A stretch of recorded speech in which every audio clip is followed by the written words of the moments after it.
आने वाले इन दिनों में कुछ कानूनों में बड़े बदलाव किए गए हैं। इस वक्त मेरी मौजूदगी सुप्रीम कोर्ट ऑफ इंडिया में है और आपको बता दूं कि आपके लिए जानना बहुत ज़रूरी है कि आखिर सुप्रीम कोर्ट ऑफ इंडिया की ओर से कौन से ऐसे कानून हैं जिनमें बदलाव किए गए हैं जो सीधा आम नागरिक को प्रभावित करते हैं और आम नागरिक का सीधा इनसे कनेक्शन है। आखिर क्या है ये पूरे नए कानून और किस तरह से ये प्रभावित करेंगे आम नागरिक को, यही जानने के लिए जब हमने सुप्रीम कोर्ट ऑफ इंडिया के सीनियर वकील आज़ाद खोखर से बात की तो उन्होंने क्या कुछ कहा, आइए आपको सुनाते हैं। हाँ जी, नमस्कार मैम। देखिए, बहुत सारे ऐसे लॉज हैं जो अभी रिसेंटली अपडेट हुए हैं और जिनका इम्प्लीमेंटेशन अभी बाकी है, और बहुत सारे ऐसे केसेस हैं जो अभी अलाइंड है और जिनका अभी महीने 2 महीने या अपकमिंग जो नेक्स्ट कपल ऑफ मंथ्स हैं उनमें उनका डिसीज़न आना बाकी है।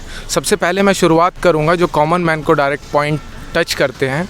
देखिए, प्राइवेट हॉस्पिटल्स अपनी मनमानी करते थे, मेडिसिन्स देने में बहुत ज़्यादा हाई चार्ज करते थे, और जितने भी मेडिकल इक्विपमेंट्स होते थे, चाहे इम्प्लांट से रिलेटेड हों या अदरवाइज, तो वो बहुत उसमें हाई चार्जेस करते थे। उसी में रिसेंट एक जजमेंट के अंदर Siddharth Dalmiya versus union of India में सुप्रीम कोर्ट ने गाइडलाइन पास की है कि स्टेट गवर्नमेंट्स को उन्होंने डायरेक्शंस दी है और सभी स्टेट गवर्नमेंट्स को बोला है कि आप पॉलिसीज़ बनाइए।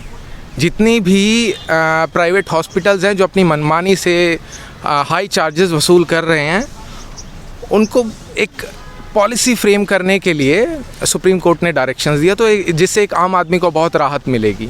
दूसरा एक और इम्पॉर्टेंट जजमेंट है कॉमन पर्सनल्स के लिए, वो है कि जो पहले एक्सीडेंट हो जाता था और जो मोटर एक्सीडेंट क्लेम अमाउंट मिलता था वो पहले डायरेक्टली ट्राइब्यूनल में हम लोग जमा कराते थे, प्रोसेस होता था। वो जो विक्टिम होता था या कंप्लेनेंट होता था उसको वो पैसा मिलने में, या उसकी फैमिली मेम्बर्स को भी मिल सकता था, अगर वो एक्सपायर हो जाते हैं तो उसमें फैमिली मेम्बर्स को मिलता है, तो वो थ्रू ट्राइब्यूनल मिलता था।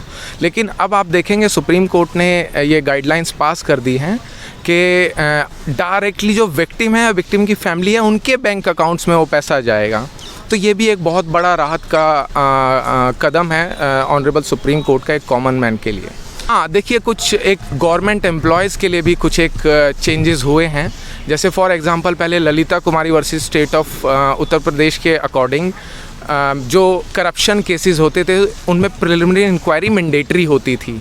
अभी रिसेंटली ऑनरेबल सुप्रीम कोर्ट ने क्या किया है, उसने जो ये मैंडेटरी गाइडलाइंस थी उसको थोड़ा रिलैक्स किया है।